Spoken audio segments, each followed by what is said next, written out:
Welcome to today's reading, chapter 4, I believe. Real quick before we get going, there's been a lot of interest in the studio space and just where I am, just how I got it. So I'm going to give you a quick little tour. It's pretty interesting.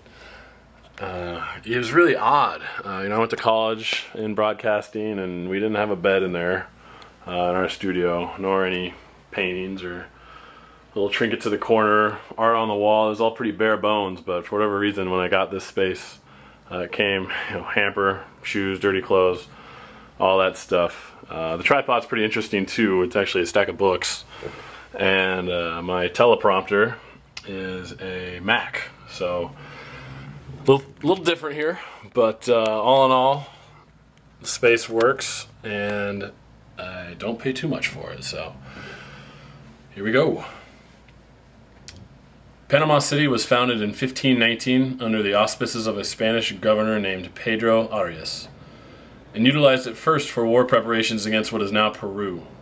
Sacked in 1671 by the pirate Henry Morgan, the burned city was moved 5 miles southwest 3 years later to its current location along the Pacific Ocean, where it has grown to more than 1 million people.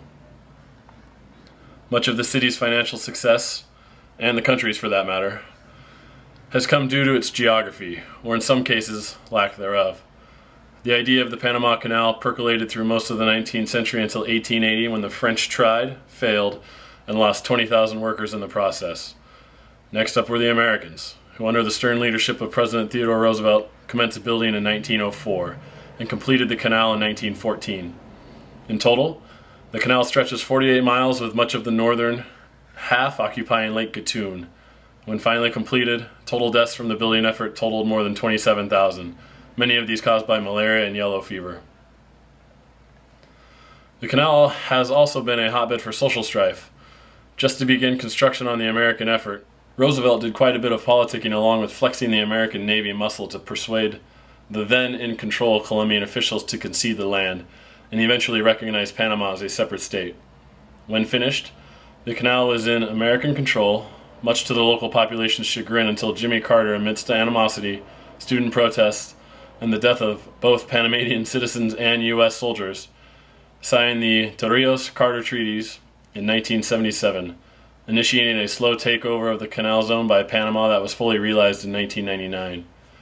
With this treaty, neutrality of the Panama Canal was promised. Within that 22 years, however, Panama City dealt with the harsh removal of General Manuel Noriega that included U.S. bombings, causing fires in the city's historic district that destroyed structures dating back to the early 1900s. One of the world's hottest retirement areas, Panama now has money coming in from other sectors beside the canal. In turn, the country's capital city now operates as the premier banking center in Central America. These banks had the common sense to stay out of our housing debacle, leaving the Panamanian economy healthier than most at the start of the 2009 year. Still, much of the country is void of major tourism and considered to be in poverty. Page break. My plane touches down at Panama City's Tucumán International Airport around 8 o'clock in my new time zone, and my new country for that matter. The passengers, still mostly American, file off in an orderly manner. We tunnel down Tucumán's corridors in a rush, but I'm not too excited about dealing with customs. Escalators drop us down a floor and into line for our eventual interrogation, after which we will be able to retrieve our luggage. Each wall surrounding customs is an off yellow with royal blue accents. The interior lights above only make the walls look more acidic. Lowered voices are intermittently broken by the thudding of stamps. Glancing back down the hallway before locking a place in line, I see a lonely man at a lonely desk in the stretched corridor. If it was important, surely it would have a better location. 5 minutes later, I'm halfway to receiving the first stamp in my new passport when word shimmies down from the front of the line that we, the American citizens, have to get our customs declaration form. Didn't I fill that out on the plane? From a certain desk before we can go through the interview process. 8 of us break off, disgustedly backtracking to the now very important station that I was so wrong to undersell just minutes earlier. $7 later, in my hand is a piece of paper that looks exactly like the one I've already filled out. I return the line, now mixed in with a group from a completely different flight. After 20 more minutes, the moment comes for me to step up to a customs window. Not wanting to appear nervous, more like I have nothing to hide, I can't help but be concerned with my disheveled and grimy appearance. The gentleman between the plates of glass begins the conversation in Spanish. Real quick footnote. A very brief history of my study of the Spanish language, semicolon. I can order food and that's about it. Also, for the rest of the book, all conversations will be automatically translated from Spanish into English, unless I specify a native Spanish speaker is conversing in English. So it's just like you're wearing one of those funny sets of headphones at the UN. Where are you coming from? He asks. Huh? The United States? Let's see, I think. Los Estados Unidos. It says on my passport, doesn't it? Yes, the United States. And how long do you plan on staying in Panama? I belch, accompanied with a shoulder shrug. Right. Defeated, frustrated, sad, my customs agent has just dealt with another helpless American wanting into his country, and he allows it. Shaking his head, he reaches for the stamp detailed with the day's proper date. Thump, thump, thump. And with that, I have a 90-day tourist visa for Panama. They'll let just about anyone in here. Not breaking stride, I nab my pack from the luggage carousel. Only one more line, one more check, and I'm free. Stupidly, I have stuffed my customs slip that is now being asked to be seen into my backpack, costing me time and my place in line to dig it out before my bags can be examined by one more machine. While viewing the insides of my larger pack, a blow of moist warmth hits me, prompting sweat to seep in to the day-and-a-half-old clothes meant for a northwest winter. After passing all inspections, I break for the exit door, hoping to find my ride into the city. My brother locates me before I see him, and rushes to help with my smaller pack. The professor's daughter, his Panamanian lady friend, is in tow, wearing heels to lengthen her already slender frame. Her skin is that of creamed coffee. She's pulled her hair back to fight the curling effect of the late evening humidity. Chris skips in a normal English greeting, testing me from the start with a sentence I don't understand. Huh? I'm assuming you asked how my Spanish is. Yes, I did, he says. Honestly, Stosie, I don't know how we started calling each other this, but the name is rooted in Stos, his already shortened nickname from Christos. I tried to study, but the last 3 weeks before I left, I just couldn't. Not enough time. Not enough willpower. You're the one who said that they'll all just speak slang down here anyways. And with that, Chris and the professor's daughter start rattling at each other, my brother obviously informing her of my lack of dedication to her way of life. It's true, I did study for at least an hour a day until around mid-December, but between work and Megan there wasn't a ton of excess mental energy hanging around. The professor's daughter opens the trunk of her jade green compact sedan, my bags go in, and moments later we're speeding towards the city. Me in the back watching the two's conversation bounce back and forth like a ping-pong match. Their banter is quick and I try to follow with what little I know, but nothing comes of it other than a headache.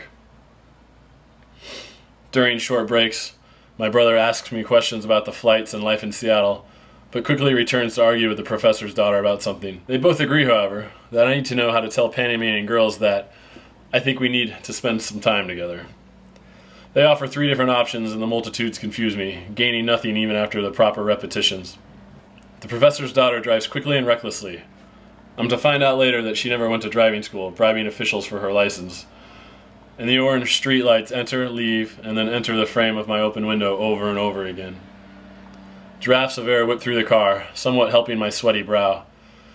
After 15 minutes of hell-bent driving, we're within Panama City proper. The first stop is Chris's lodging of choice when staying downtown, the Hotel California.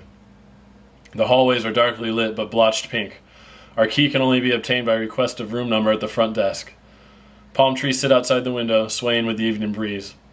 For $30 a night between the two of us, we get to share a bed and watch cable, which is just like old times on the road, except now we pay for it instead of our parents. I absorb whatever cleanliness the room shower can give me, washing off 2 days' worth of travel and grief. My share of the room's cost gets me my own tiny bar of soap that nearly wears down in our first shower together.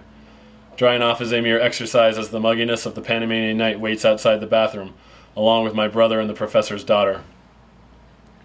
Wear pants, my brother implores. It's his second country, so I do as I'm told. We pile back in the car for the 4-block drive to a Greek restaurant. We dine on the patio with lights from Hooters and the city's top strip club, Elite 2, glittering from across the street. Conversation falls into the same rhythm as the ride from the airport, with the professor's daughter and my brother giving me hints on Spanish phrases while taking nips at each other. I appreciated the ride, but I wish I could just be alone with Chris. The professor's daughter, I'm sure, feels the same way. After finishing our meals, each party goes their separate way.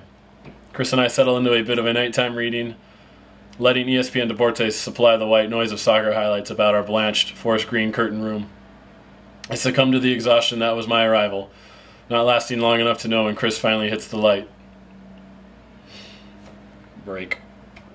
Stos, wake up. Check your shit. Do you have your money, your passport? Our room is dark, the only light coming from the open door to the hallway where my brother was silhouetted with another man. I decide not to question and reach to the bedside table where the requested items should be, and they are. Groggy, I say, yeah, I got them. Okay, go back to sleep. Later in the night, I'm woken again. The door is cracked in a similar manner, and the person my brother is talking to now is easy to recognize, at least by title, with the reflection of his badge fluttering around the darkened room. The policeman hands my brother a clump of goods. The conversation ends and both turn away, my brother back into the room and the policeman into the muted corridor. What the fuck is going on, I ask. We got robbed. I got robbed. Was robbed. The first guy to show up at the door was the one who did it. He went around to each room he hit afterwards to tell the occupants that someone was going through the hotel lifting things, hoping it would clear them automatically. So what did he get from you? I ask. Like $25 and I just got it back, Chris says, sliding back under the sheets. The manager has noticed this guy before, so he called the cops once word came up from robberies going on. Nice. This type of thing happens fairly regularly then, I think to myself. So everything is okay? We're cool? Yeah, go back to bed. I'm doing the same. Sweet dreams, I think.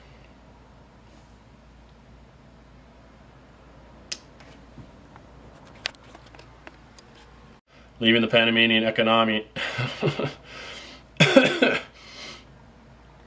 Leaving the Panamanian economy